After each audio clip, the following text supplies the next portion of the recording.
By looking at the international handover first. Well, yes, so good moves coming in from the US, at least if you see on a monthly basis for the month of March, or even if you see it for the last week. Over the course of the week also, the markets ended positive. And let's take a look at what the US markets did when we take a look at it on the intraday trading session on Friday then. And well, so good moves coming in, and stock futures rose slightly on Sunday evening as Wall Street prepared for the start of the second quarter.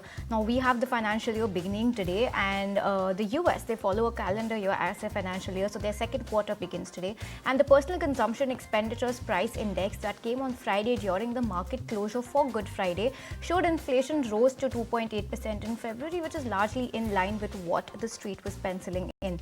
The inflation gauge, closely watched by the Fed Reserve, also rose 0.3% from a month ago. This is what the Commerce Department had said. And in other news, the major averages are coming off a winning first quarter. The S&P 500 jumped 10.2% for its best quarterly stretch since 2019.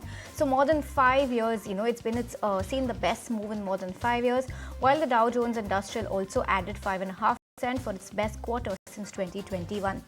Nasdaq pumped roughly 9%, and markets also wrapped up a winning March and their fifth consecutive positive month. The S&P and Dow rising 3.1% and 2.1% respectively.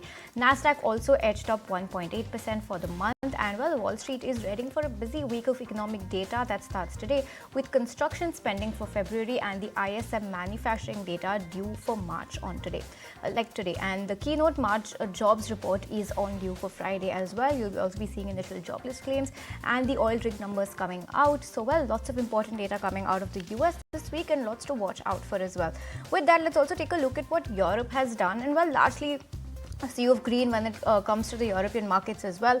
DAX closed rather flat, FTSE was up 0.2%, and CAC was also very flat, but all of these indexes with a slight positive bias. So not much to worry about when it comes to the European market. Stock 600 was also flat, but hey, not in the negative territory, so that's good news, right? And with that, let's also take a look at what's happening in the world of oil shale.